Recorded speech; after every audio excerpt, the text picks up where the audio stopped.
നമസ്തേ, എൻ്റെ പേര് ഗായത്രി. സ്ഥലം ട്രിവാൻഡ്രം. ട്രിവാൻഡ്രത്തെ വളരെ ഫേമസ് ആയിട്ടുള്ള ഒരു ഓർഗനൈസേഷനുണ്ട്, മോക്ഷ. എന്നെപ്പോലെ തന്നെ എല്ലാവർക്കും മോക്ഷയെക്കുറിച്ച് അറിയാമായിരിക്കും. മോക്ഷയുടെ യാത്രകളെക്കുറിച്ചും എല്ലാവർക്കും അറിയാമായിരിക്കും.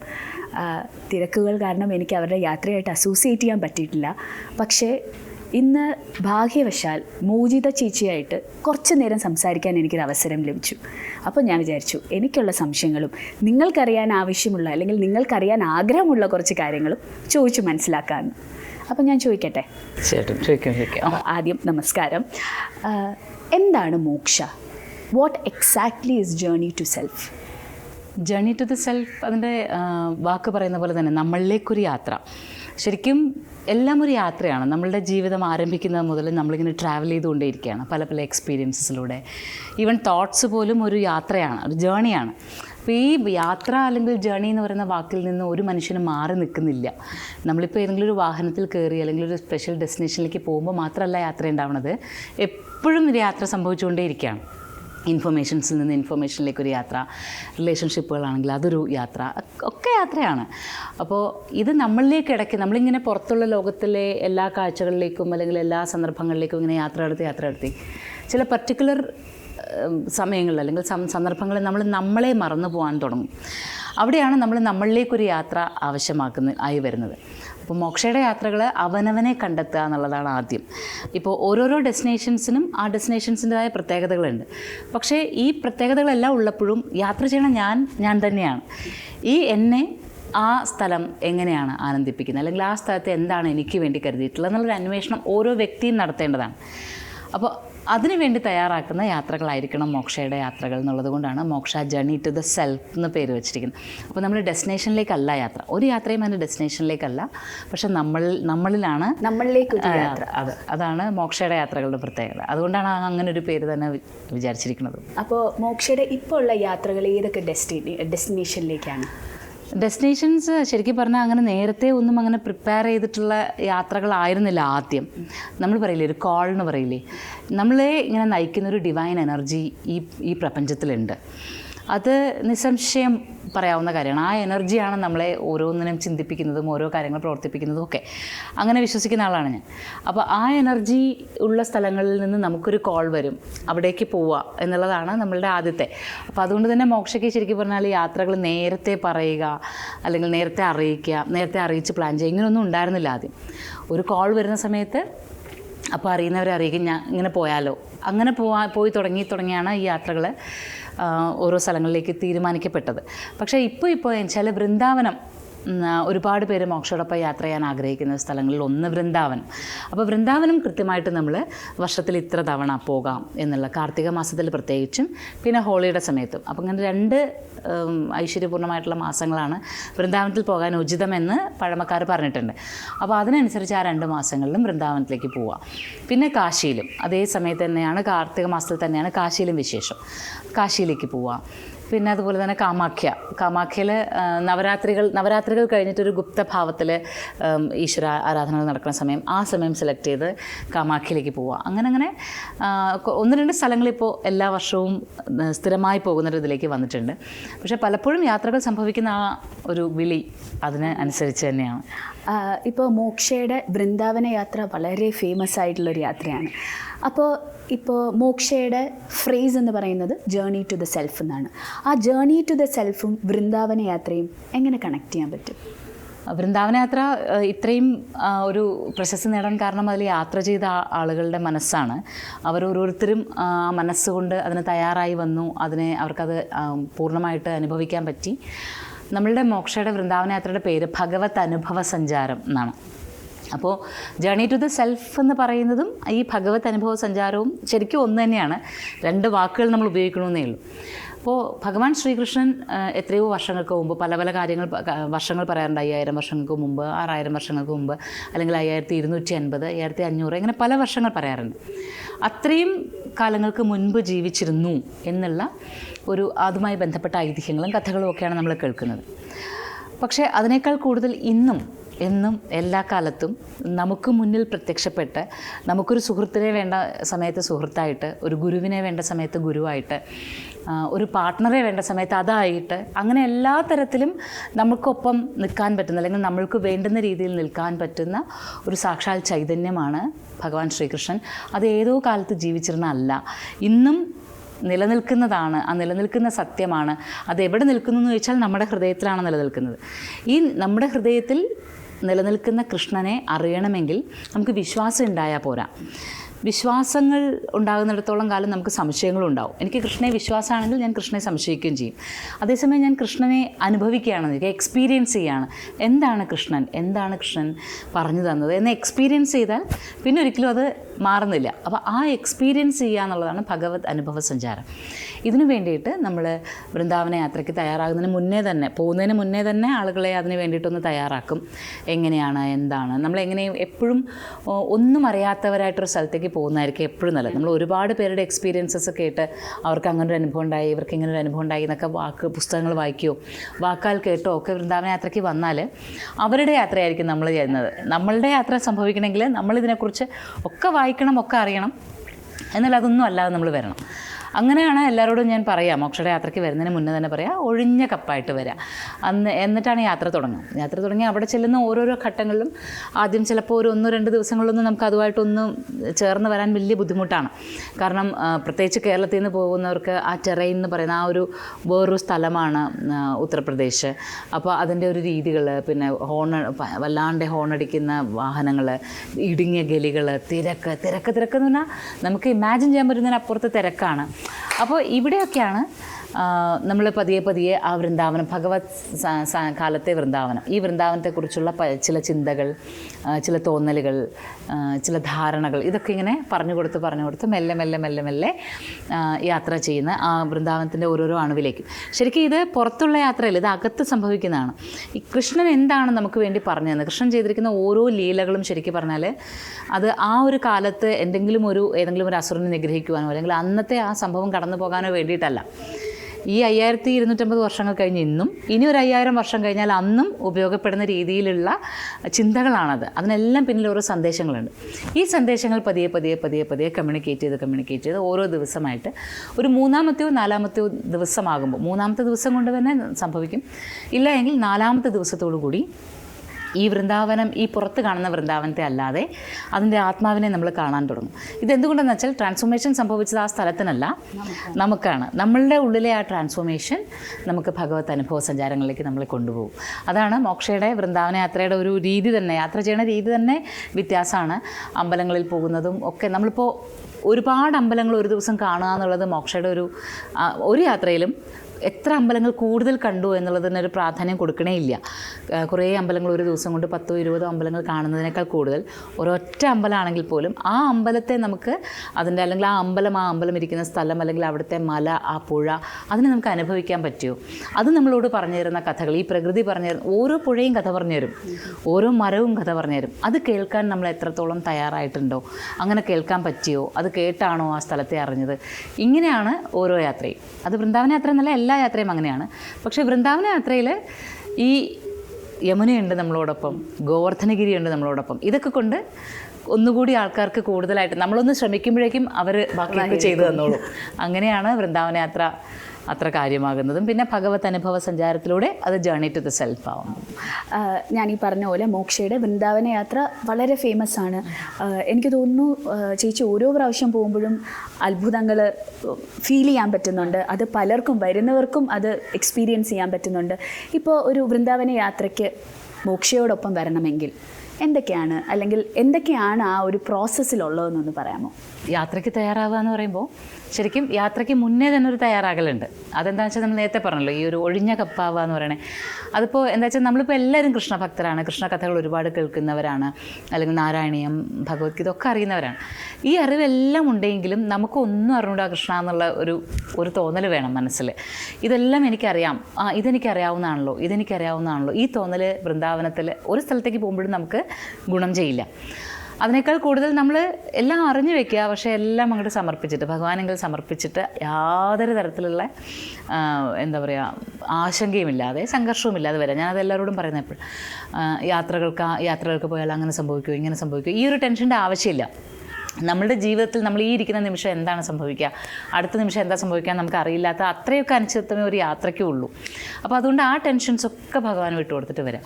പിന്നെ പ്രധാനമായിട്ടും മോക്ഷയുടെ പദ്ധതികൾ ഭഗവത് പദ്ധതികളാണ്. നമ്മൾ പ്ലാൻ ചെയ്യുന്ന, നമ്മളൊരു ഇറ്റിനറി ഉണ്ടാക്കണോ അല്ലെങ്കിൽ നമ്മളൊരു യാത്രാ പദ്ധതി ഉണ്ടാക്കണോ, എല്ലാം അവിടെ ഉണ്ട്. ഇത് നമ്മൾ വെറുതെ ഉണ്ടാക്കുന്നതാണ്. ഇതിനൊക്കെ ഭഗവാന് വേറൊരു പദ്ധതി ഉണ്ടാവും, ഇതിനനുസരിച്ചായിരിക്കും പോവുക. അതിനൊരു മനസ്സുണ്ടാവുക.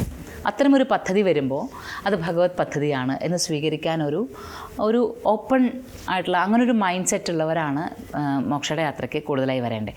പിന്നെ നേരത്തെ പറഞ്ഞല്ലോ, ഈ കൂടുതൽ ക്ഷേത്രങ്ങൾ, ഒരു ദിവസം എത്ര ക്ഷേത്രങ്ങൾ കണ്ടു എന്നതിൽ ഒരു കൂടുതൽ കൗതുകമുള്ളവർക്കും മോക്ഷയുടെ യാത്ര സാധിക്കില്ല. ഒരു സമാധാനം, പിന്നെ അതുപോലെ തന്നെ കൂടുതൽ സത്സംഗം, ധ്യാനം, ഇങ്ങനെയൊക്കെയാണ് യാത്രകൾ. കൂടുതൽ സ്ഥലങ്ങൾ കാണുന്നില്ലെങ്കിലും വൃന്ദാവനത്തിൻ്റെ ഒരു സോളിനെ അറിയുക എന്നുള്ളതാണ് നമ്മൾ പ്രധാനമായിട്ട്. അപ്പോൾ അങ്ങനെയുള്ളവരാണ് യാത്രയ്ക്ക് വരേണ്ടതെന്ന് നമ്മൾ ആദ്യം തന്നെ പറയും. പിന്നെ നമ്മൾ 8 രാത്രികളും 7 പകലുമാണ് വൃന്ദാവനത്തിലുള്ളത്. ഇതിങ്ങനെ ശരിക്കും പറഞ്ഞാൽ ഈ യാത്ര എന്ന് പറഞ്ഞാൽ നമ്മളിങ്ങനെ ഒരു പ്രോഗ്രഷനാണ്. ശരിക്കും പറഞ്ഞാൽ ഫസ്റ്റ് ഡേ തൊട്ട് നമ്മളിൽ ഇങ്ങനെ നേരത്തെ പറഞ്ഞപ്പോൾ ഒരു ട്രാൻസ്ഫോർമേഷൻ സംഭവിക്കുന്നുണ്ട്. അതാരാണ് തരുന്നതെന്ന് ചോദിച്ചാൽ, വൃന്ദാവനത്തിൽ കൃഷ്ണകാലത്തുള്ളതായിട്ട് കെട്ടിടങ്ങളൊന്നുമില്ല. എല്ലാം പിന്നീട് പല കാലത്ത് നശിക്കപ്പെട്ടതും ആക്രമിക്കപ്പെട്ടതും ഒക്കെയാണ്. ഇപ്പോൾ ഉള്ള കെട്ടിടങ്ങളൊക്കെ ഏറ്റവും ഒരു 15-ാം നൂറ്റാണ്ട്, ഏറ്റവും പഴയതൊരു 16-ാം നൂറ്റാണ്ടിൽ ഉണ്ടാക്കിയിട്ടുണ്ടാവും. ബാക്കിയൊക്കെ നശിച്ചു പോയതാണ്. അപ്പോൾ കൃഷ്ണകാലത്തുള്ളതായിട്ടുള്ളതിനെ തിരഞ്ഞാണല്ലോ നമ്മുടെ യാത്ര. അപ്പോൾ കൃഷ്ണകാലത്തുള്ളതായിട്ട് അവിടെ എന്തുണ്ട് എന്നുള്ളതാണ്. അത് വൃന്ദാവനത്തിലെ മണ്ണാണ്. കൃഷ്ണകാലത്തുള്ളത് വൃന്ദാവനത്തിലെ മണ്ണ്. അപ്പോൾ ഈ മണ്ണിനെ അറിയാം. ഈ മണ്ണാണ് നമ്മളെ വൃന്ദാവനത്തിൽ നമ്മൾ ആദ്യം അറിയുന്ന വൃന്ദാവനത്തിലെ മണ്ണിനെയാണ്.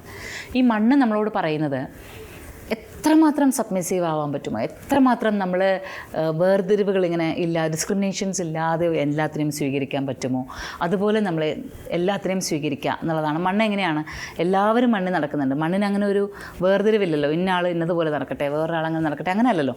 എല്ലാവരും ഒരുപോലെയാണ് മണ്ണിൽ നടക്കുക. ഈ മണ്ണാണ് നമ്മളെ ആദ്യത്തെ പാഠം പഠിപ്പിക്കുക. അങ്ങനെ ആവുക, ആ രീതിയിലേക്ക് എന്നിട്ട് വൃന്ദാവനത്തെ അറിയാൻ ശ്രമിക്കാം. അപ്പോൾ വൃന്ദാവനത്തിലെ എല്ലാ കാഴ്ചകളിലും നമുക്കൊരു ആ കാഴ്ചകളിൽ തന്നെ നമുക്കൊരു വേർതിരിവുകളില്ലാതെ കാണാൻ തുടങ്ങും പതിയെ. അത് കഴിഞ്ഞ് പിന്നെ കാണുന്നത് കടമ്പിനെയാണ്. ഭഗവാൻ ഏറ്റവും പ്രിയപ്പെട്ട കടമ്പിനെ. അപ്പോൾ കടമ്പ് വൃക്ഷത്തെ ഭഗവാൻ ഒരുപാട് ഇഷ്ടമായിരുന്നു. വൃക്ഷങ്ങളെ ഇഷ്ടപ്പെട്ടിരുന്ന, മലകളെ ഇഷ്ടപ്പെട്ടിരുന്ന, ലോകം കണ്ട ഏറ്റവും നല്ല പരിസ്ഥിതിവാദിയായിട്ടുള്ളൊരു ഈശ്വരനെ നമ്മൾ അറിയാൻ പോവാണ്. ആ ഈശ്വരൻ്റെ ലീലകൾ നടന്ന സ്ഥലത്തേക്ക് നമ്മൾ പോവാം. അപ്പോൾ ഈ മണ്ണ്, ഈ കടമ്പ്, പിന്നെ യമുന ഭഗവാൻ വരുന്നതിന് 3000 വർഷങ്ങൾക്ക് മുമ്പ് തുടങ്ങിയ തപസ് ഇപ്പോഴും അങ്ങനെ കണ്ടിന്യൂ ചെയ്തുകൊണ്ട്. അപ്പോൾ യമുന പറയുന്ന കഥകൾ ഇതൊക്കെയുണ്ട്. അപ്പോൾ ഇങ്ങനെ മണ്ണിലൂടെ, മരത്തിലൂടെ, മലയിലൂടെ, പുഴയിലൂടെ, പിന്നെ രാധയിലൂടെ, ഇതാണ് മോക്ഷയുടെ വൃന്ദാവന യാത്ര. ഈ 5 ഘടകങ്ങളിലൂടെയാണ് യാത്ര. ഇതിങ്ങനെ ഓരോരോ ദിവസമായിട്ടാണ് സംഭവിക്കുക. ഓരോരോ ദിവസത്തിൽ മണ്ണിനെ അറിഞ്ഞ്, പുഴയെ അറിഞ്ഞ്, മലയെ അറിഞ്ഞ്, ഇങ്ങനെ രാധയിലേക്ക് എത്തുമ്പോൾ നമ്മൾ പൂർണ്ണമായിട്ട് വൃന്ദാവനത്തിൻ്റെ ആത്മാവിനെ അറിഞ്ഞു തുടങ്ങും. പിന്നെ ബാക്കിയൊക്കെ രാധാറാണി പറഞ്ഞു തരും. അപ്പോൾ എങ്ങനെയാണ് വൃന്ദാവന യാത്ര എന്ന് വെച്ചാൽ, അതിപ്പോൾ എനിക്കെങ്ങനെയാണോ അതുപോലെ അല്ല മറ്റൊരാൾക്ക്. ഓരോരുത്തർക്കും എങ്ങനെ വേണോ, അവരുടെ മനസ്സിൻ്റെ അവസ്ഥകൾക്കനുസരിച്ച് അല്ലെങ്കിൽ ജീവിത സാഹചര്യങ്ങൾക്കനുസരിച്ച് എങ്ങനെയാണോ ആ യാത്ര വേണ്ടത് അതുപോലെ പ്രവർത്തിച്ചോളും. നമ്മൾ ഇത്രമാത്രം തയ്യാറായിരുന്നാൽ മതി. ഇങ്ങനെ ഈ 7 ദിവസങ്ങൾ ചിട്ടപ്പെടുത്തിയിരിക്കുന്നത് ഇങ്ങനെയുള്ള യാത്ര എന്ന് വെച്ചാൽ ക്ഷേത്രങ്ങൾ ഒഴിവാക്കണമെന്നല്ല കേട്ടോ. ക്ഷേത്രങ്ങൾ പോകുന്നുണ്ട്, മധുരയിലെ ജന്മസ്ഥലത്ത് പോകുന്നുണ്ട്, ഗോസ്വാമി ക്ഷേത്രങ്ങൾ നമ്മൾ കാണുന്നുണ്ട്. ഇതെല്ലാം കാണുന്നുണ്ടെങ്കിലും നമ്മളെപ്പോഴും എല്ലാ ദിവസവും നമ്മൾ പ്രാധാന്യം കൊടുക്കുന്നത് ഇതുപോലെ ഒന്നുകിൽ വൃന്ദാവനത്തിലെ മണ്ണിന്, അല്ലെങ്കിൽ വൃന്ദാവനത്തിലെ മരങ്ങൾക്ക്, അതല്ലെങ്കിൽ യമുനയ്ക്ക്, അതല്ലെങ്കിൽ ഗോവർദ്ധനഗിരിക്ക്, പിന്നെ അൾട്ടിമേറ്റായിട്ട് രാധാറാണി വരെ ആ യാത്ര എത്തിക്കഴിയുമ്പോൾ പിന്നെ നമ്മളൊന്നും ചെയ്യേണ്ടതില്ല. ഇപ്പോൾ എൻ്റെ ജോലി എന്ന് പറയുന്നത് ഇവിടെ നിന്ന് ഇങ്ങനെ ഓരോരോ ഘട്ടങ്ങളിലൂടെ കടത്തി രാധാറാണി വരെ എത്തിക്കാനാണ്. രാധാറാണിയിൽ എത്തിക്കഴിഞ്ഞാൽ പിന്നെ എല്ലാം പരാശക്തി നോക്കിക്കോളും, എല്ലാം ആ ശക്തി ഊർജ്ജം നോക്കിക്കോളും. നമ്മൾ ബാക്കി ഇങ്ങനെ കാഴ്ചക്കാരിയായിട്ട് സാക്ഷിയായിട്ട് നിന്നാൽ മതി, ബാക്കി എല്ലാം സംഭവിക്കുന്നത്. അതാണ് വൃന്ദാവനത്തിൻ്റെ ഒരു മാജിക് എന്ന് പറയുന്നത്. അപ്പോൾ ഭഗവാൻ ഇന്നും അവിടെ പ്രത്യക്ഷത്തിൽ തന്നെയാണ്. അതിങ്ങനെ പറയുമ്പോൾ എനിക്ക് യാതൊരു സങ്കോചവും ഇല്ല അങ്ങനെ പറയാൻ. കാരണം വെച്ചാൽ ഞാൻ 100% അനുഭവിച്ചൊരു കാര്യത്തിനെ മറ്റൊരാളെ ബോധ്യപ്പെടുത്തേണ്ട ആവശ്യം വരുന്നത് എന്ന് വെച്ചാൽ എനിക്ക് എന്നെ തന്നെ ബോധ്യപ്പെടുത്തേണ്ടി വരുമ്പോഴാണ് എനിക്ക് വേറൊരാളെ ബോധ്യപ്പെടുത്തേണ്ടി വരുന്നത്. എനിക്ക് കൃത്യം ബോധ്യമാണ്, എനിക്ക് 100% അനുഭവമാണ്. അതുകൊണ്ട് കൃഷ്ണൻ ഇപ്പോഴും അവിടെ വൃന്ദാവനത്തിൽ നിറഞ്ഞു നിൽക്കുന്നു. വൃന്ദാവനത്തിൽ ഒരിക്കലെത്തി ആ സാന്നിധ്യത്തെ അറിഞ്ഞു കഴിഞ്ഞാൽ പിന്നെ ഇവിടെയും എവിടെയും കൃഷ്ണൻ നിറഞ്ഞു നിൽക്കും. നമുക്ക് എവിടെയും ആ പ്രസൻസ് അറിയാം, ആ ഒരു സാന്നിധ്യം ഉൾക്കൊള്ളാൻ പറ്റും. അതാണ് വൃന്ദാവനത്തിൻ്റെ പ്രത്യേകത. അത് ഈ 5 ഘടകങ്ങളിലൂടെ അറിയുമ്പോഴാണ് കൂടുതൽ ഉണർവായിട്ട് നിൽക്കുന്നത്. മോക്ഷയുടെ വൃന്ദാവന യാത്രയിൽ അതിൻ്റെ ഐറ്റിനറി നോക്കിയപ്പോഴത്തേക്ക് ഒരു ദിവസം മുഴുവൻ ഗോവർദ്ധനഗിരി വലം വയ്ക്കുന്നു എന്ന് ഞാൻ കണ്ടു. അതിൻ്റെ പ്രസക്തി എന്താണ്? ഒരു ദിവസം മുഴുവൻ വേണോ എന്നാണ്? അതെ, ഒരു ദിവസം മതിയാവില്ല ഗോവർദ്ധനഗിരി ശരിക്കും വലം വയ്ക്കാൻ. എന്ന് വെച്ചാൽ നമ്മളിപ്പോൾ ഫിസിക്കലായിട്ട് ഗോവർദ്ധനഗിരിയെ കാണുന്ന ആ ഭാഗത്ത് വലം വയ്ക്കുന്നതിന് ശരിയാണ് കുറച്ച് മണിക്കൂറുകൾ മതി. പക്ഷേ ഗോവർദ്ധനഗിരി എന്ന വലിയ തത്വത്തെ നമുക്ക് ഉൾക്കൊള്ളണമെങ്കിൽ ശരിക്കും പറഞ്ഞാൽ ഒരു ജന്മം മുഴുവനും നമ്മൾ വലം വെച്ചുകൊണ്ടേയിരിക്കണം ഗോവർദ്ധനത്തെ. അതെന്താണെന്ന് വെച്ചാൽ ഭാഗവതത്തിൽ വ്യക്തമായിട്ട് പറഞ്ഞിട്ടുണ്ട്, ഭഗവാൻ തന്നെ ഒരിക്കൽ മലയായിട്ട് മാറുകയാണ്. ശരിക്കും നമ്മൾ എല്ലാ കാലത്തും മനസ്സിലാക്കേണ്ടത് എന്താണ് ഭഗവാൻ പറഞ്ഞു തന്നത് എന്നുള്ളത് ശരിക്കും മനസ്സിലാക്കേണ്ട ഒരു കാര്യം. ഐതിഹ്യം ഇങ്ങനെയാണ്, പലർക്കും അറിയാമെങ്കിലും ഒരിക്കൽ കൂടി പറയുകയാണ്. ഈ ഗോകുല നിവാസികൾക്ക്, അതായത് ഭഗവാന്റെ ആ അമ്പാടിയിലെ എല്ലാവർക്കും ഒരു പതിവുള്ളത് ഇന്ദ്രനെ പൂജിക്കും. വർഷം എല്ലാ കാലത്തിനും ഇന്ദ്രനെ പൂജിക്കും. ഇന്ദ്രനെ പൂജിക്കുന്ന കണ്ടിട്ട് ഒരിക്കൽ ഭഗവാൻ ശ്രീകൃഷ്ണൻ്റെ അവതാരം എടുത്തതിന് ശേഷം ഭഗവാൻ ഇങ്ങനെ കാണും, വളരെ ചെറിയ കുട്ടി, 3 വയസ്സിന് താഴെ പ്രായമുള്ള കുട്ടി വന്ന് അച്ഛനോട് ചോദിക്കുകയാണ് എന്താണ് പൂജ, എന്താ നടക്കണേ ചോദിക്കുക. അപ്പോൾ അച്ഛൻ പറയാണ്, നന്ദഗോപുരി പറയാണ്, അത് നമ്മൾ പശുക്കളെ മേച്ച് ജീവിക്കുന്നവരാണ്. പശുക്കൾക്ക് ഭക്ഷണം പുല്ലാണ്. നമുക്ക് ജലം തരുന്നത് യമുനയാണ്. ഈ യമുനയിലേക്ക് ജലം വരുന്നതും പശുക്കൾക്ക് പുല്ല് കഴിക്കാനുള്ള പുല്ലുകൾ ഇങ്ങനെ മുളയ്ക്കുന്നതിനുമൊക്കെ കാരണം എന്താണ്? മഴ പെയ്യുന്നതുകൊണ്ടാണ്. ഈ മഴ പെയ്യുന്നത് കൊണ്ടാണ് നമുക്കിതെല്ലാം കിട്ടുന്നതെന്നുള്ളതുകൊണ്ട് മഴയുടെ ഈശ്വരനായ ഇന്ദ്രനെ നമ്മളെല്ലാ വർഷവും ഇതുപോലെ ഇങ്ങനെ പൂജിച്ച് സമ്മാനങ്ങളും സന്തോഷങ്ങളും ഒക്കെ പങ്കുവയ്ക്കും. അപ്പോൾ അത് കണ്ട് അനുഗ്രഹിച്ച് ഇന്ദ്രൻ വീണ്ടും മഴ പെയ്യ്ക്കും. അപ്പോൾ ഭഗവാൻ തിരിച്ചു വയ്ക്കുകയാണ്, അങ്ങനെയാണെങ്കിൽ പൂജിക്കേണ്ടത് ഇന്ദ്രനെ അല്ലല്ലോ. കാരണം ഈ മഴ പെയ്യുന്ന മഴയല്ലേ ആരാധിക്കേണ്ടത്, ഈ മഴയെല്ലാം ഏറ്റുവാങ്ങുന്ന ഗോവർദ്ധനഗിരിയല്ലേ ആരാധിക്കേണ്ടത് എന്ന് ചോദിക്കുകയാണ്. ആ ജലം നിറഞ്ഞൊഴുകുന്ന യമുനയല്ലേ ആരാധിക്കേണ്ടത്? വളരെ പ്രസക്തമായൊരു ചോദ്യമാണ്, ഇന്നും നമ്മൾ ചോദിക്കേണ്ടുന്നൊരു ചോദ്യമാണ്.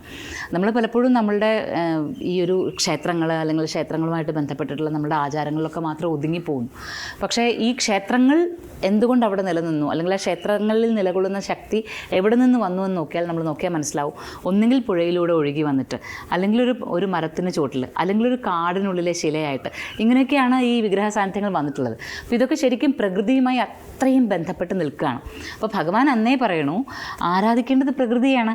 നമുക്ക് നല്ല പച്ചപ്പോടുകൂടി, അല്ലെങ്കിൽ പശുക്കളെ കന്നുകാലികളെ മേച്ച് പുഴയിൽ നല്ല ജലത്തോടുകൂടി ജീവിക്കണമെങ്കിൽ ഈശ്വരനെ ആരാധിച്ചാൽ പോരാ, ഒപ്പം പ്രകൃതിയെയും ആരാധിക്കണമെന്ന് ഭഗവാൻ പറയാം. പക്ഷെ അത് ആരും ഉൾക്കൊള്ളാൻ തയ്യാറാവില്ല.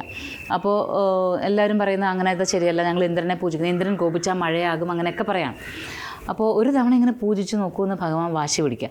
അങ്ങനെ എല്ലാവരും കൂടി സമ്മതിക്കുകയാണ്, ശരി അങ്ങനെ നോക്കാം, ഒരു തവണ പൂജിക്കാം. അപ്പോൾ ഭഗവാന് നന്നായിട്ട് അറിയാം, നമ്മൾ നേരത്തെ പറഞ്ഞില്ലേ, വിശ്വാസം എന്ന് പറഞ്ഞാൽ നമുക്കൊരു വിശ്വാസമേ ഉള്ളുവെങ്കിൽ സംശയമാകും, പക്ഷെ അനുഭവം ഉണ്ടെങ്കിൽ നമ്മൾ എല്ലാ കാലത്തും നിലനിൽക്കുന്നു.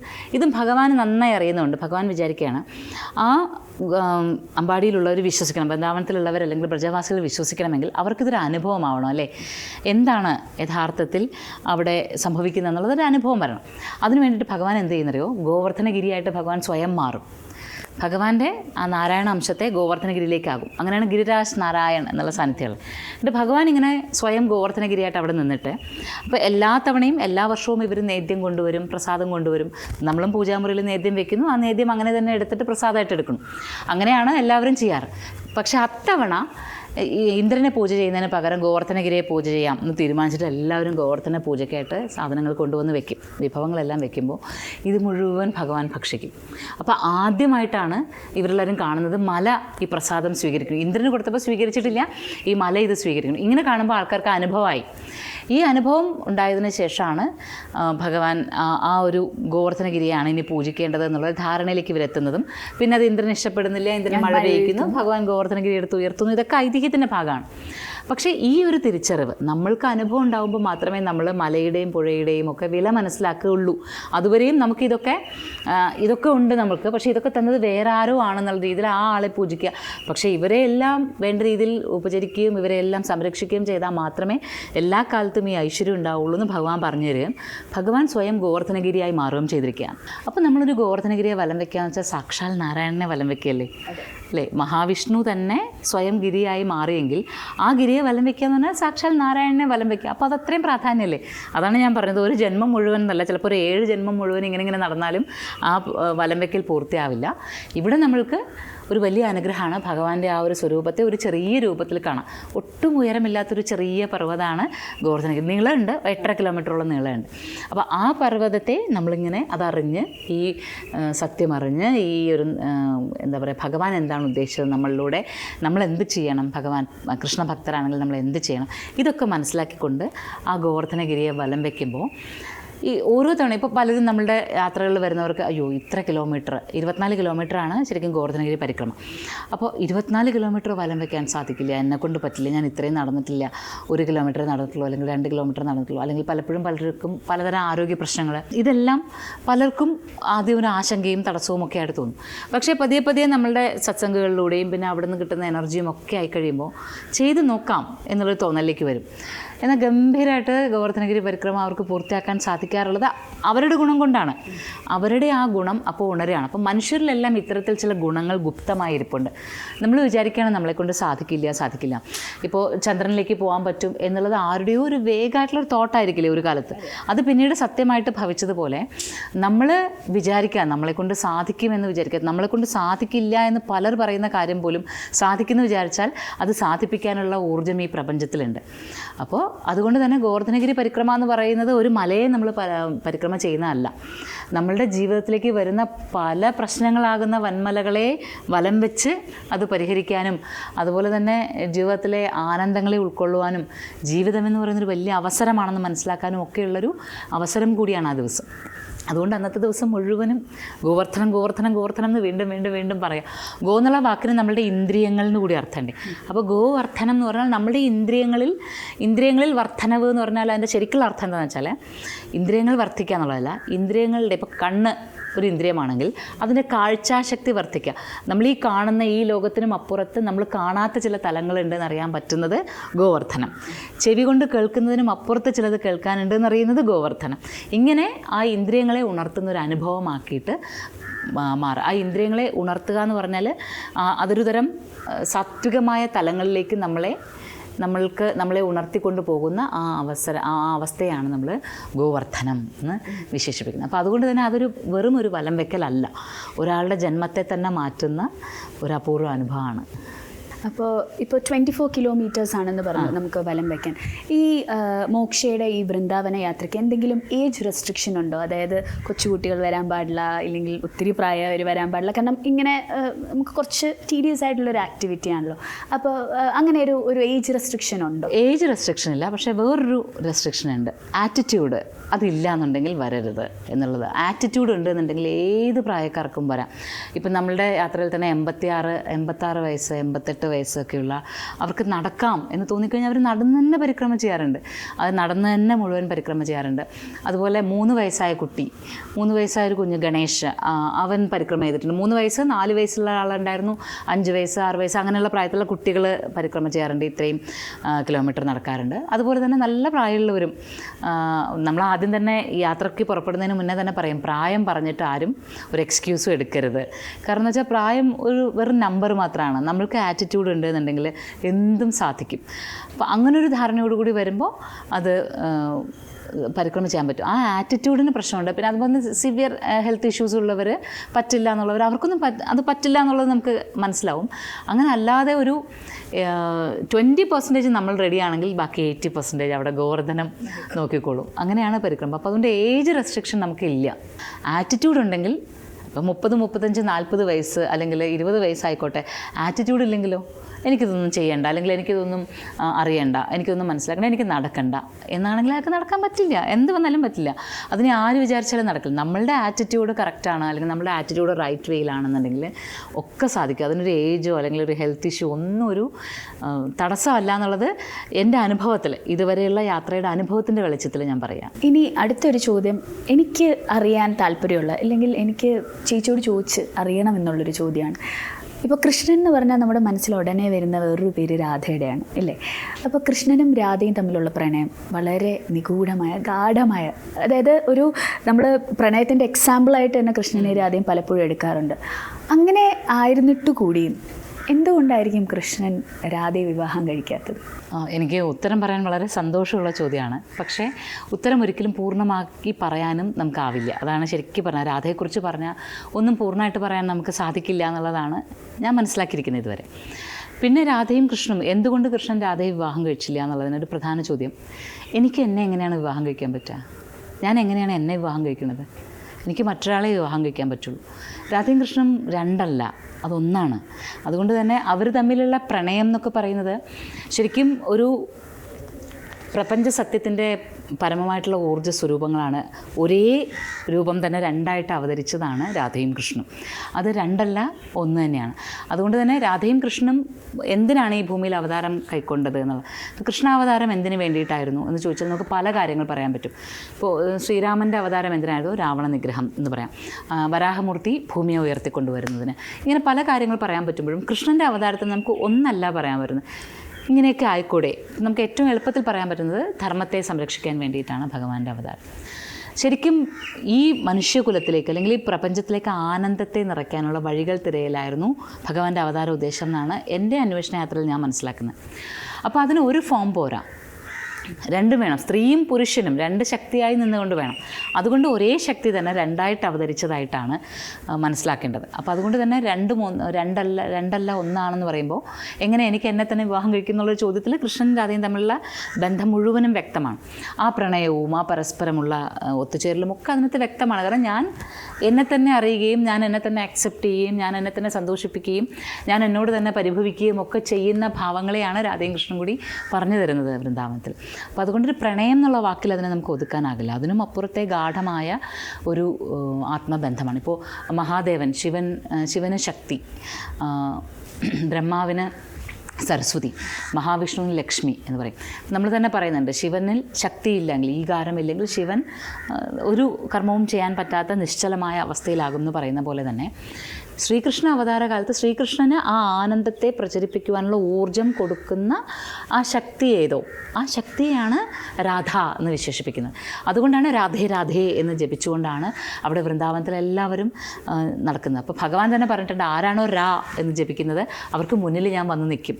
രാധേ എന്ന് ധേന്ന് കൂടെ ചേർത്ത് പറഞ്ഞാൽ അവരുടെ ഹൃദയത്തിൽ ഞാൻ വസിക്കും എന്നാണ് ഭഗവാൻ പറയണേ. അപ്പോൾ അത് തന്നെയാണ് അർത്ഥവും. അതായത് ആ ശക്തി അല്ലെങ്കിൽ ആ ആനന്ദം എന്താണ് എന്നറിഞ്ഞാൽ മാത്രമേ കൃഷ്ണനെ പൂർണ്ണമായിട്ട് മനസ്സിലാക്കാൻ പറ്റുള്ളൂ. ഇവൻ നമ്മുടെ ജീവിതത്തിലും അത് തന്നെയാണ്. നമ്മൾ ലൈഫ് എന്ന് പറയുന്ന ഈ ഒരു വലിയ ഓപ്പർച്യൂണിറ്റിയാണ്, ഇതൊരു വലിയ ബ്ലിസ്സാണ്, ഒരു വലിയ ബ്ലെസ്സിങ് ആണ് എന്നുള്ള അറിവ് നമ്മളിൽ ഉണ്ടാവുന്ന കാലത്താണ് നമ്മൾ ശരിക്കും നന്നായി ജീവിച്ചു തുടങ്ങുള്ളൂ അല്ലേ.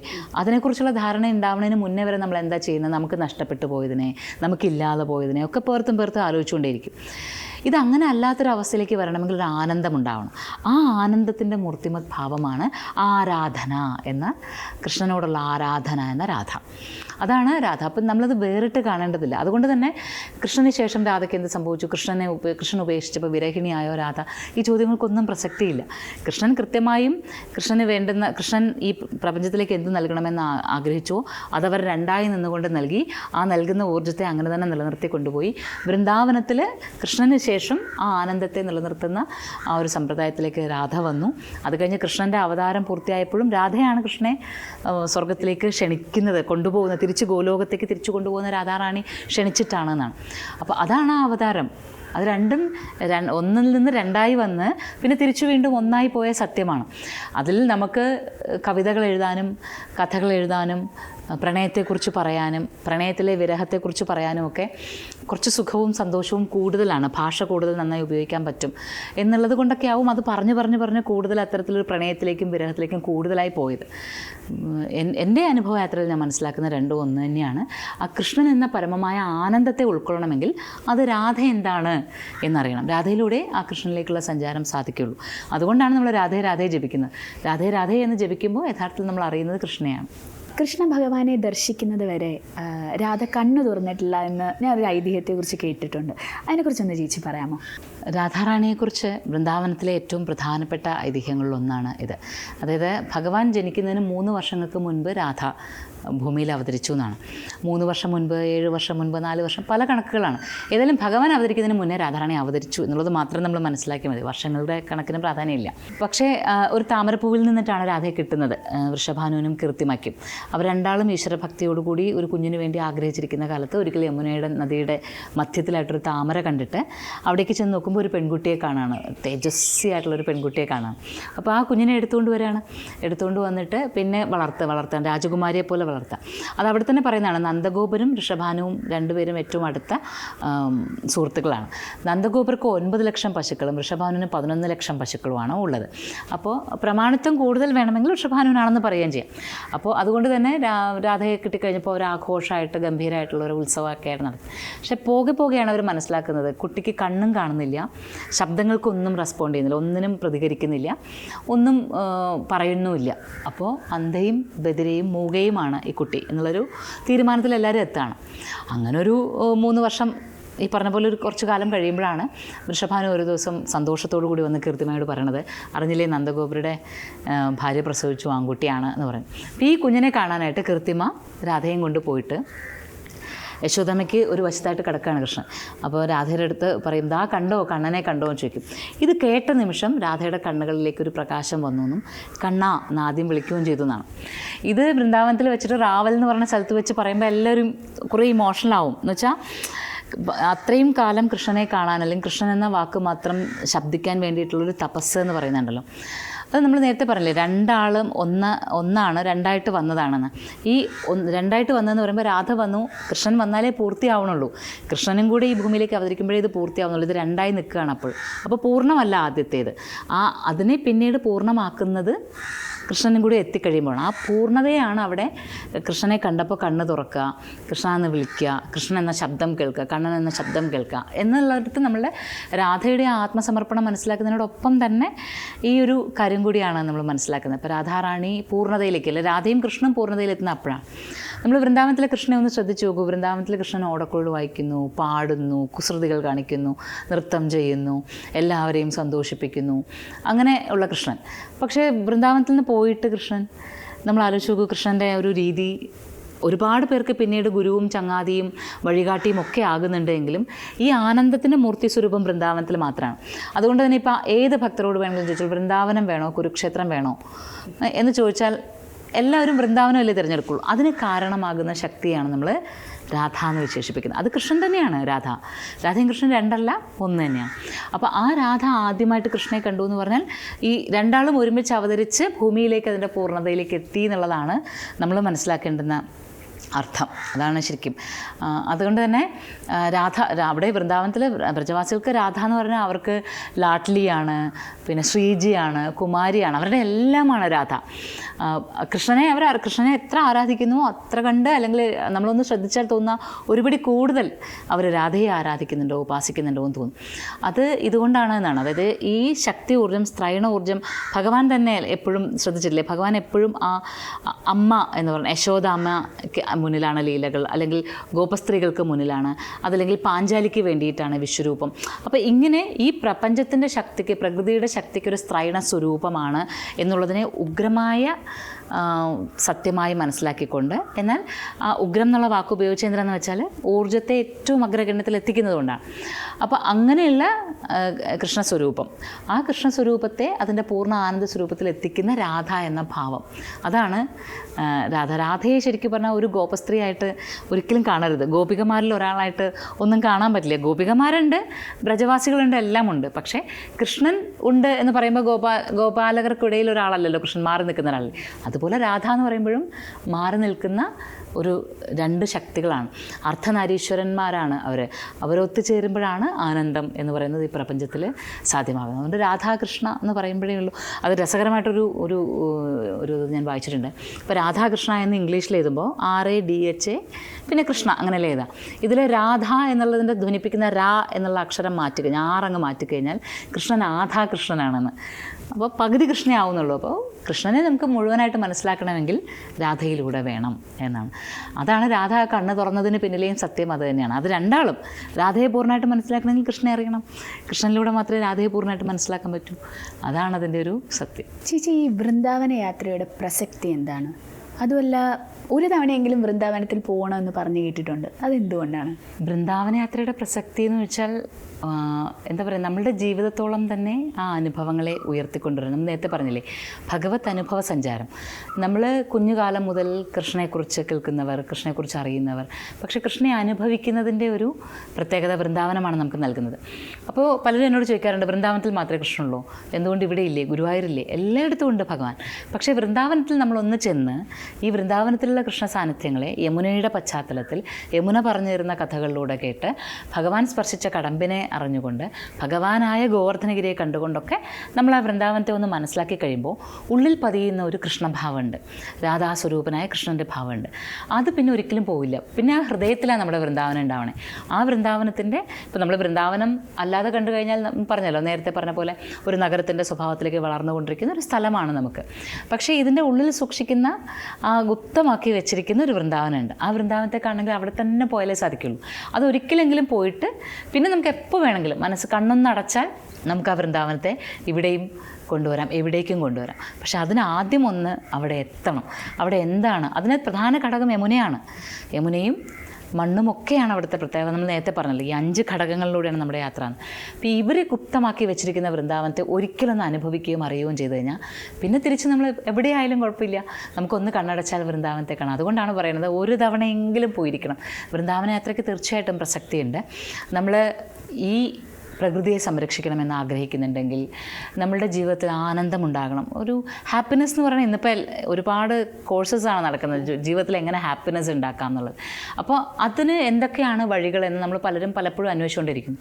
ഇവിടെ ഒരാൾ കൃഷ്ണനായിട്ട് 10 വയസ്സിന് താഴെ പ്രായമുള്ള കുട്ടിയായിട്ട് നിന്നുകൊണ്ട് പറഞ്ഞു തന്നിരിക്കുകയാണ് എങ്ങനെ സന്തോഷമായിട്ട് ജീവിക്കാം, എങ്ങനെ ആനന്ദത്തെ കണ്ടെത്താം. അതിന് വൃന്ദാവനത്തിലേക്ക് പോകണം. അപ്പോൾ പ്രസക്തിയുണ്ട്. ശരിക്കും പറഞ്ഞാൽ നമ്മളുടെ ജീവിതത്തിൽ മാറ്റിവെക്കപ്പെടുന്ന ആ 8 ദിവസങ്ങൾ അല്ലെങ്കിൽ 8 രാത്രികളും 7 പകലുകളും നമ്മളെ മാറ്റിയെടുക്കാനുള്ളതാണ്. അതുതന്നെയാണ് അതിൻ്റെ പ്രസക്തി. ഞാൻ എന്താണ് എന്ന് ഞാൻ മനസ്സിലാക്കുമ്പോഴാണ് കൃഷ്ണൻ എന്നിൽ ആരാണെന്ന് എനിക്കറിയാൻ പറ്റുന്നത്. അവിടെയാണ് രാധ എന്നിൽ എങ്ങനെയാണ് പ്രവർത്തിക്കുന്നതെന്ന് അറിയാൻ പറ്റുന്നത്. അതുകൊണ്ട് വൃന്ദാവന യാത്ര പ്രസക്തമാണ്. ഒരു തവണയെങ്കിലും പോയിരിക്കണം. ചേച്ചി, 8 ദിവസത്തെ വൃന്ദാവന യാത്ര എവിടെയാണ് തുടങ്ങുന്നത്, എവിടെയാണ് അവസാനിക്കുന്നത്? ഇത് തുടങ്ങുന്നതും അവസാനിക്കുന്നതും നമ്മുടെ യാത്രയുടെ പദ്ധതി പ്രകാരം പറയുകയാണെങ്കിൽ തുടങ്ങുന്നത് ഭഗവാന്റെ ജന്മസ്ഥലമായിട്ടുള്ള മധുരയിലാണ്. അപ്പോൾ മോക്ഷപുരികളിലൊന്നായ മധുരയിൽ തന്നെ ആദ്യം നമ്മളൊരു കുളത്തെയാണ് വലം വയ്ക്കുന്നത്. പോത്രാക്കുണ്ട് എന്നുള്ള കുളത്തെ വലം വെച്ച് അവിടെ നിന്നാണ് പിന്നീട് ആ പോത്രാക്കുണ്ടിൻ്റെ ഒരു വശത്തു കൂടെയുള്ള വഴിയിലൂടെ നമ്മൾ ജന്മഗൃഹത്തിലേക്ക് പോവുകയും അവിടെ ഭഗവാന്റെ ജന്മം സംഭവിച്ച കാരാഗ്രഹം അത് പിന്നീട് പല കാലത്ത് തകർന്നു പോയിട്ട് ഇന്ന് നമുക്ക് കാണാൻ പറ്റുന്നത് ഒരു ചെറിയ ഇടവഴിക്കുള്ളിലൊരു ഗേഹമാണ്. പക്ഷേ അവിടെ ഭഗവാൻ ജന്മം കൊണ്ടു എന്ന് പറയുമ്പോൾ അതിനുണ്ടാകുന്നൊരു പ്രത്യേകത ഉണ്ടല്ലോ. അപ്പോൾ അങ്ങനെ ആ ജന്മസ്ഥലം, പിന്നെ കംസൻ്റെ രാജധാനി, ഇന്ന് കേശവദേവ് മന്ദിർ എന്നറിയപ്പെടുന്ന ശ്രീ മഹാവിഷ്ണുവിനെ ആരാധിക്കുന്ന ഒരു വലിയ ഒരു ക്ഷേത്രമുണ്ട് അവിടെ. അതാണ് മധുരയിലെ ജന്മസ്ഥലത്ത് നമ്മൾ പ്രധാനമായിട്ട് കാണുന്നത്. പിന്നെ മധുരയിൽ തന്നെ കാണാൻ വേറെ ഒരുപാട് സ്ഥലങ്ങളുണ്ട്. വിശ്രാം ഘാട്ടുണ്ട്, ഭഗവാൻ കംസ നിഗ്രഹത്തിന് ശേഷം വന്ന് വിശ്രമിച്ച പ്രദേശമുണ്ട്. യമുനയുടെ തീരം, ഭഗവാന് ഏറ്റവും പ്രിയപ്പെട്ട യമുനയുടെ തീരം. പിന്നെ അവിടെ നിന്ന് വസുദേവർ ഭഗവാനെയും കൊണ്ട് ജനിച്ച അന്ന് രാത്രി തന്നെ യമുനയുടെ തീരത്ത് വന്നിട്ട് യമുനയ്ക്ക് അക്കരയ്ക്ക് വന്നത്. അതായത് നമുക്ക് കാണാം വ്യക്തമായിട്ട് പുഴയുടെ ഇക്കരെ മധുര, കംസൻ്റെ രാജധാനി, പുഴയുടെ അക്കരെ ഗോകുലം. ഇന്നും ഇപ്പോൾ നോക്കിക്കഴിഞ്ഞാൽ നമുക്ക് തോന്നി ഇക്കരെ ഒരു ബഹളവും ഒക്കെ ആയിട്ടും അക്കരെ പുഴയ്ക്ക് അക്കരെ ഇങ്ങനെ ശാന്തമായിട്ട് കിടക്കുന്നൊരു പ്രദേശം. അതിലൂടെ വസുദേവർ വന്ന ആ പ്രദേശം. പിന്നെ രമൺറേത്തി, ഭഗവാൻ ഇപ്പുറത്തേക്ക് വന്നു കഴിഞ്ഞിട്ട് പിന്നെ ഭഗവാൻ മണ്ണ് വാരി കളിച്ച പ്രദേശത്തേക്കുള്ള യാത്ര. പിന്നെ മഹാവനം, ഭഗവാൻ വെണ്ണ ഉണ്ടിട്ട് ആ വെണ്ണ തുടച്ച തൂണുകളുള്ള ആ പ്രദേശം, അവിടേക്ക്. പിന്നെ യശോദാമ്മയ്ക്ക് മുന്നിൽ വായു പിളർന്ന് കാണിച്ച ബ്രഹ്മാണ്ഡഘാട്ട്. ഇങ്ങനെ ആ ഭഗവാന്റെ ലീലകളിലൂടെയാണ് ആദ്യത്തെ ദിവസം നമ്മൾ പോവാം. രണ്ടാമത്തെ ദിവസമാണ് നമ്മൾ രാധാറാണിയിലേക്ക് മെല്ലെ എത്തുന്നത്. അതിന് മുന്നേ നമ്മൾ ഗോകുലത്തിലേക്ക് പോവും. ഭഗവാൻ ഓടിക്കളിച്ച് വെണ്ണ കട്ടെടുത്ത് ഓടുന്ന പ്രദേശം, മഖൻ ചൊരി, ഗലി എന്നൊക്കെ പറഞ്ഞ് ഇപ്പോഴും പൊട്ടിച്ചിരിച്ചുകൊണ്ടാണ് അവിടേക്ക് പോകേണ്ടതെന്നാണ്. അപ്പോൾ മോക്ഷയുടെ യാത്രയിൽ നമ്മളിപ്പോൾ അവിടെ എല്ലാ പൂജാരിമാരും ഇങ്ങനെ കൈകൾ ഉയർത്തിയിട്ട് ഒരു ശബ്ദം കേൾപ്പിക്കും, ആ ഹാ ഹാ ഹാ എന്ന് കേൾപ്പിച്ച് പോകും. പക്ഷേ നമ്മളങ്ങനെയല്ല. ആ റിയൽ ഹാപ്പിനെസ് നമ്മൾ കാണാൻ തുടങ്ങുമ്പോൾ, അന്വേഷിക്കാൻ തുടങ്ങുമ്പോൾ ശരിക്കും ചിരി ഉള്ളിൽ നിന്ന് ഇങ്ങനെ വരാൻ തുടങ്ങും. അങ്ങനെയുള്ളൊരു ചിരിയോടുകൂടിയാണ് ഗോകുലത്തിൻ്റെ വഴികളിലൂടെ നമ്മൾ നടക്കുക. ഗോകുലത്തിൻ്റെ ഓരോ ഇടവഴികളിലും നമ്മൾ സഞ്ചരിക്കുന്ന മോക്ഷാർത്ഥികളുടെ കണ്ണുകളിലേക്ക് നോക്കിയാൽ കാണാം, അവരുടെ കണ്ണുകളിൽ ചിലപ്പോൾ ഒരുപക്ഷെ നേരെ എതിരെ ഓടി വരുന്ന കണ്ണിൻ്റെ റിഫ്ലക്ഷൻ കാണാം. നമ്മളൊരു പക്ഷേ നേരിട്ട് നോക്കിയാൽ കാണില്ല, പക്ഷേ ഇവരുടെ കണ്ണുകളിൽ കാണാൻ പറ്റും. അത് ഉണ്ടാക്കുന്ന ഒരു ആനന്ദം ഉണ്ടല്ലോ, ഈ ആനന്ദത്തിലൂടെയാണ് ഈ ഗലികളിലൂടെയുള്ള സഞ്ചാരമല്ല, അതും യമുനയുടെ തീരത്തുകൂടെ. പിന്നെ വസുദേവർ ഭഗവാനെയും കൊണ്ട് യമുന കടന്ന് വന്ന് നിന്നൊരു പ്രദേശമുണ്ട്. അവിടെ നിൽക്കുമ്പോൾ നമ്മളിങ്ങനെ നടക്കുമ്പോൾ തോന്നും നമ്മുടെ മുന്നിൽ വസുദേവർ ഇങ്ങനെ നടക്കുന്നുണ്ട്. ആ വസുദേവരുടെ തലയിൽ ആ കുട്ട ഇങ്ങനെ ഇരിക്കുന്നുണ്ട്. അതിലിങ്ങനെ ഭഗവാനുണ്ട്. ഭഗവാന്റെ ആ നീല നിറമുള്ള കുഞ്ഞ് കാലിങ്ങനെ ഇടയ്ക്കിടയ്ക്കൊന്ന് മെല്ലെ ഇങ്ങനെ പുറത്തേക്ക് ഇടുന്നുണ്ട്. ഇങ്ങനെ തോന്നും. അത് കഴിഞ്ഞിട്ടാണ് നമ്മൾ യോഗമായ ജന്മസ്ഥലത്തേക്ക് പോകുന്നതും ഗോകുലത്തിൽ ഭഗവാനെ ഉരലിൽ കെട്ടിയിട്ട സ്ഥലത്തേക്ക് പോകുന്നത്. പിന്നെ രാധാറാണി ജനിച്ച സ്ഥലം, നേരത്തെ പറഞ്ഞല്ലോ താമരയിൽ വിരിഞ്ഞ് രാധാറാണി ജനിച്ച സ്ഥലം, രാധാറാണിയുടെ ഉദ്യാനം, രാധയുടെയും കൃഷ്ണൻ്റെയും വിവാഹം, വളരെ കൊച്ചു കുട്ടികളായിരുന്ന രാധയുടെയും കൃഷ്ണൻ്റെയും വിവാഹം ബ്രഹ്മാവ് നടത്തി എന്ന് പറയുന്നൊരു വനമുണ്ട് അവിടെ. ശരിക്കും അതിൻ്റെ അർത്ഥം എന്ന് പറഞ്ഞാൽ ബ്രഹ്മാവാണല്ലോ ഈ പ്രപഞ്ചത്തിലെ സൃഷ്ടികർമ്മം എല്ലാം ചെയ്യുന്നത്. താൻ സൃഷ്ടികർമ്മം നടത്തിയവരിലേക്ക് ആ പരമാത്മാവിൻ്റെ പൂർണ്ണ സ്വരൂപത്തെ അറിയിക്കണമെന്നുള്ള ബ്രഹ്മാവിൻ്റെ ശ്രമത്തെയാണ് ഈ വിവാഹം എന്ന വാക്കുകൊണ്ട് ഉദ്ദേശിക്കുന്നത് അവിടെ. അന്ന് രാധയുടെയും കൃഷ്ണൻ്റെ വിവാഹം ബ്രഹ്മാവ് നടത്തുമ്പോൾ രാധയ്ക്ക് 4 വയസ്സും കൃഷ്ണൻ 1 വയസ്സും എന്നാണ് പറയണത്. അങ്ങനെ അത്രയും കുട്ടികളെയാണ് വിവാഹം നടത്തിച്ചത്. അപ്പോൾ ആ ഒരു ഭാണ്ഡീര വനമുണ്ട്. ഇന്നവിടെ ഒരുപാട് വിവാഹങ്ങളൊക്കെ നടക്കാറുണ്ട്, വിവാഹത്തിന് വേണ്ടി പ്രാർത്ഥിക്കുന്നത്. പിന്നെ അവിടെ പുതുതായിട്ടുണ്ടായി വന്ന ക്ഷേത്രത്തിൽ രാധയുടെ നെറ്റിയിൽ സിന്ദൂരം അണിഞ്ഞു കൊടുക്കുന്ന കൃഷ്ണൻ്റെ വിഗ്രഹമൊക്കെയാണ്. അതൊക്കെ പിന്നീട് നമ്മളുടെ വിവാഹം എന്നുള്ള സങ്കല്പത്തിലേക്ക് ആ ക്ഷേത്രമൊക്കെ എത്തിയത് കൊണ്ടാണ് അങ്ങനെ വന്നിരിക്കുന്നത്. അപ്പോൾ ആ ഒരു പ്രദേശമുണ്ട്. ഭാണ്ഡീര വനമൊക്കെ ഇപ്പോഴും ഒരു വനത്തിൻ്റെ സ്വഭാവം നൽകുന്ന പ്രദേശമാണ്. വനത്തിലൂടെയൊക്കെ യാത്ര ചെയ്യുമ്പോൾ ഇപ്പോഴും വനത്തിൻ്റെ ഗരിമകൾ, അല്ലെങ്കിൽ വൃന്ദാവന കാലത്ത് ആ കാട് എങ്ങനെ ഉണ്ടായിരുന്നിരിക്കും എന്നുള്ളതിൻ്റെയൊക്കെ ഒരു ചെറിയ സൂചന. കാടുകളൊക്കെ ഇങ്ങനെ നശിച്ചു പൊയ്ക്കൊണ്ടിരിക്കുകയാണെങ്കിൽ പോലും കുറച്ചൊക്കെ അവിടെ ആ വനവും ആ വനത്തിൻ്റെ ഒരു ഭാവവും ഒക്കെ കാണാൻ പറ്റും. പിന്നെ ഓടക്കുഴൽ നാദം കേൾക്കുന്ന വംശീവട്, അവിടെ പോയി ചെവി ഓർക്കുമ്പോൾ ഭഗവാനെ മനസ്സിൽ സൂക്ഷിച്ച ശ്രീധാമൻ്റെ ഓടക്കുഴൽ നാദം കേൾക്കുന്നത്, അങ്ങനെയൊക്കെയാണ്. പിന്നെ 3-ാമത്തെ ദിവസം ആകുമ്പോഴേക്കും നമ്മൾ നന്ദബാബ ഭവനത്തിലേക്ക്, ഭഗവാൻ ശ്രീകൃഷ്ണൻ്റെ സുരക്ഷയെ ഉദ്ദേശിച്ചുകൊണ്ട് ഭഗവാനെ സുരക്ഷിതമായിട്ട് വെക്കാൻ വേണ്ടിയിട്ട് കുന്നിന് മുകളിൽ പോയി താമസിച്ച ആ നന്ദബാബ ഭവനമുണ്ട്. പിന്നെ രാധാറാണി കുമാരിയായിട്ട് രാധാറാണിയുടെ കൊട്ടാരം ബർസാന. പിന്നെ ഭഗവാൻ കാലികളെ മേയ്ക്കാനായിട്ട് കാടിലേക്ക് പോയിട്ട് കടമ്പിൻ്റെ ചോട്ടിലിരുന്ന് ഓടക്കുഴൽ വിളിക്കുമായിരുന്നു. അപ്പോൾ ഓടക്കുഴലൊക്കെ വിളിച്ച് കഴിഞ്ഞിട്ട് പിന്നീട് പശുക്കളെയൊക്കെ തിരിച്ചു കൊണ്ടുപോകണമല്ലോ. ഈ തിരിച്ചു കൊണ്ടുപോകുന്ന സമയമാകുമ്പോൾ കടമ്പിൻ്റെ മുകളിൽ ഇരുന്ന് ടേർന്ന് നീട്ടി ഇങ്ങനെ വിളിക്കും. ഈ വിളിക്കുന്ന സ്ഥലം ടേർക്കദംബ എന്നറിയപ്പെടുന്നത് ആ സ്ഥലം. അങ്ങനെ കുറേ സ്ഥലങ്ങളുണ്ട് പോകുന്ന, അങ്ങനെ കുറേ രസകരമായിട്ടുള്ള സ്ഥലങ്ങൾ. ഗോവർദ്ധനഗിരി പരിക്രമ നമ്മൾ പറഞ്ഞല്ലോ, ഒരു ദിവസം മുഴുവനും ഗോവർദ്ധനഗിരി പരിക്രമ. പിന്നെ ഇതുപോലെ തന്നെ ആദിബദ്രി കേദാർ. ആദിബദ്രി കേദാർ എന്ന് പറയുന്നത് ശരിക്കും പറഞ്ഞാൽ വൃന്ദാവനത്തിൻ്റെ ആ ഒരു ഹൃദയഭാഗത്ത് നിന്ന് ഏതാണ്ട് ഒരു 60-65 കിലോമീറ്റർ യാത്ര ചെയ്ത് നമ്മൾ പോകണം. പക്ഷേ അത് ശരിക്കും പറഞ്ഞാൽ നമ്മൾ 84 കോശ പരിക്രമ, 84 കോശവും പരിക്രമ ചെയ്യുമ്പോഴാണ് അങ്ങനെ പോകുന്നത്. പക്ഷേ മോക്ഷയുടെ യാത്രയിൽ നമ്മൾ അവിടെയും പോകാറുണ്ട്. ഒരു എക്സ്ട്രാ എഫേർട്ട് അതിനുവേണ്ടി ഇടണമെങ്കിൽ പോലും അതൊരു രസകരമായ അനുഭവമാണ്. ബദ്രിയൊക്കെ ഭഗവാൻ ഗോകുലവാസികൾക്ക് വേണ്ടിയിട്ട്, വൃന്ദാവനവാസികൾക്ക് വേണ്ടിയിട്ട് പിന്നീട് ആദ്യകാലത്ത്, അതായത് ശരിക്കുള്ള ബദ്രിനാരായണ ക്ഷേത്രമൊക്കെ കലികാലത്തുണ്ടായി വരുന്നതിന് മുന്നേ ദ്വാപരയുഗത്തിൽ ഭഗവാൻ ആ ഊർജ്ജത്തെ അവിടേക്ക് ക്ഷണിച്ചു വരുത്തിയിരുന്നു. നരനാരായണ പർവ്വതമൊക്കെ അവിടെ കാണാം. 2 പർവ്വതങ്ങൾക്ക് നടുവിലൂടെയാണ് നമ്മൾ നടക്കുക. ബദ്രി ആശ്രമത്തിലുള്ളതുപോലെ തന്നെ ഉദ്ധവ് ബൈഠക്ക് ഉണ്ട് അവിടെ, നരനാരായണന്മാരുടെ പ്രതിഷ്ഠയുണ്ട്, രാമേശ്വരനുണ്ട് അവിടെ, പിന്നെ ശ്രീനാഥ്ജിയുടെ വിഗ്രഹമുണ്ട്. അങ്ങനെ ബദ്രിയിലെ ഒരു ക്ഷേത്രം പടി കടന്നിങ്ങനെ ഒരു വശത്ത് തപ്തക്കുണ്ടെന്ന് പറഞ്ഞിട്ട് ഒരു കുളമുണ്ട്. ആ കുളത്തിൻ്റെ വശത്തൂടെ പടികൾ കയറിയാണ് മുകളിൽ പോകുന്നത് ബദ്രീനാഥ്. അപ്പോൾ നമ്മൾ ശരിക്കും പറഞ്ഞാൽ ബദ്രിയിൽ പോയ ഒരു പുണ്യം നമുക്ക് ലഭിക്കും. അനുഭവം വ്യത്യസ്തമാണ്. അത് നമ്മൾ ആ ഹിമാലയത്തിലെ ബദ്രി പോകുന്നതും ഇവിടെ പോകുന്നതിൻ്റെ അനുഭവം വ്യത്യസ്തമാണെങ്കിലും ആ പോകുന്ന പുണ്യം തുല്യമായിരിക്കും എന്നാണ് ഭഗവാൻ തന്നെ ദ്വാപരയുഗത്തിൽ പറഞ്ഞു തന്നിട്ടുള്ളത്. അപ്പോൾ അങ്ങനെയുള്ള ബദ്രിയിൽ പിന്നെ നരനാരായണ പർവ്വതങ്ങൾക്ക് നടുവിലൂടെ ലക്ഷ്മൺ ചൂല, ഹരിദ്വാർ, ഋഷികേശ് ഇങ്ങനെയുള്ള സ്ഥലങ്ങൾ. പിന്നെ ഒരു പ്രധാനപ്പെട്ട സ്ഥലം ആദികേദാറിൽ കുറേ പടം. നമ്മൾ താഴെ നോക്കിക്കഴിഞ്ഞാൽ വലിയൊരു മലയുടെ മുകളിൽ സ്വയംഭൂ നന്ദികേശനും പിന്നെ ഗുഹയ്ക്കകത്ത് ഉള്ള കേദാരേശ്വരനും. അപ്പോൾ പലർക്കും ഇവിടെ ഈ പറഞ്ഞ പോലെ ജീവിതത്തിലെ പോലെ ആശങ്ക വരും, എനിക്ക് കയറാൻ പറ്റുമോ, ഞാൻ കയറുമോ എന്നൊക്കെ. പക്ഷേ നമ്മളൊന്ന് കയറാൻ തുടങ്ങുമ്പോൾ ഒരു ശക്തി നമ്മളിലേക്ക് അങ്ങ് വരും, നമ്മൾ കയറും. അവിടെ എത്തി ആ ആദി കേദാരേശ്വരനെ സ്പർശിക്കുന്ന മാത്രയിൽ ഉണ്ടാകുന്ന അനുഭവം ഒക്കെ നമുക്ക് പറഞ്ഞറിയിക്കാൻ പറ്റാത്ത വേറൊരു തലങ്ങളിലേക്കാണ് നമ്മളെ കൊണ്ടുപോകുക. ഇത്രയും പടവുകൾ കയറി മുകളിലെത്തി ആദി കേദാരേശ്വരൻ്റെ സ്വയംഭൂവായിട്ടുള്ള ശിവലിംഗത്തെ സ്പർശിക്കുന്ന സമയത്ത് നമ്മുടെ കൈകളിലേക്ക് ഉണ്ടാകുന്ന ഒരു വൈദ്യുത തരംഗം, അല്ലെങ്കിൽ ചേർത്ത് പിടിക്കുമ്പോൾ ഉണ്ടാകുന്ന വൈദ്യുത തരംഗം. ഈ ശിവലിംഗത്തെ കുറച്ച് നേരം നോക്കി നിൽക്കുമ്പോൾ ഈ ശിവലിംഗം ആദ്യം നമുക്ക് ശിവലിംഗമായിട്ട് രൂപപ്പെടും. അത് കഴിയുമ്പോൾ പതിയെ ഉമയുടെ മുഖമായിട്ട്, പാർവതിയുടെ മുഖമായിട്ട് ഇങ്ങനെ കാണും. അത് കഴിയുമ്പോൾ അർദ്ധനാരീശ്വരനാണെന്ന് നോക്കി നിൽക്കേ ആ ശിവലിംഗം ഓടക്കുഴൽ ഊതി നിൽക്കുന്ന ത്രിഭംഗ രൂപത്തിൽ നിൽക്കുന്ന കൃഷ്ണനായിട്ട് മാറും. അങ്ങനെയുള്ള എല്ലാം ഒന്നെന്ന് പറഞ്ഞു തരുന്ന ആദി കേദാരേശ്വര സന്നിധി. അങ്ങനെ ഓരോ യാത്രകളും ഓരോ സ്ഥലവും പ്രത്യേകതയുള്ളതാണ് പറയുക. അതുപോലെ തന്നെ വൃന്ദാവനത്തിൻ്റെ ഹൃദയഭൂമിയിലൂടെ നിധുവനത്തിലേക്ക്, ഗോസ്വാമി ക്ഷേത്രങ്ങളിലേക്ക് ഈ ഇടുങ്ങിയ വഴികളിലൂടെ നടന്നു പോകുന്ന ഒരു യാത്ര വളരെ ഉല്ലാസം നൽകുന്നതാണ്, ഉത്സാഹം നൽകുന്നതാണ്. അവിടെ ഇങ്ങനെ എല്ലാവരും രാധേ രാധേ ജപിക്കുന്നു, ഹരേ കൃഷ്ണ മന്ത്രം കേൾക്കുന്നു, എല്ലാവരും കൃഷ്ണഭക്തിയിൽ ലയിച്ച് ആനന്ദിച്ച് മീരാഭായിയുടെ ക്ഷേത്രം കണ്ട്, പിന്നെ ഗോസ്വാമിമാർ ഓരോരുത്തരും സ്ഥാപിച്ച ക്ഷേത്രങ്ങൾ കണ്ട്, നിധുവനം കണ്ട്, ഭഗവാൻ രാസലീല ആടിയ പ്രദേശം കണ്ട്, ഇങ്ങനെ നമ്മുടെ യാത്ര അതിങ്ങനെ സ്വയം മറന്നേ വൃന്ദാവനത്തിലൂടെ നടക്കാൻ പറ്റും. പിന്നെ രാസലീല, അവിടുത്തെ വഴിപാടായി നടത്തുന്ന രാസലീല, ആ സമയത്ത് മോക്ഷാർത്ഥികളെല്ലാവരും ഒത്തുചേർന്നുള്ള ആനന്ദം, അങ്ങനെ ആനന്ദത്തിൻ്റെ ഒരു ഭാവം തന്നെയാണ് വൃന്ദാവന യാത്ര. അപ്പോൾ ഓരോ ദിവസവും വ്യത്യസ്തമാണ്, ഓരോ ദിവസവും ചിട്ടപ്പെടുത്തിയിരിക്കുന്നത് ഈ പരമമായ ഭഗവത് സാന്നിധ്യത്തെ അറിയാനെന്നുള്ള രീതിയിലാണ്. അത് വൃന്ദാവനത്തിലെത്തി തന്നെ അറിയേണ്ടുന്നതാണ്. വൃന്ദാവനത്തിലെത്തി ആ ഈ പറഞ്ഞ പോലെ 8 രാത്രികളും 7 പകലുകളും അത് നമ്മൾ സമർപ്പിച്ച് തന്നെ ഉൾക്കൊള്ളേണ്ട കാര്യമാണ്. Moksha, Journey to the Self.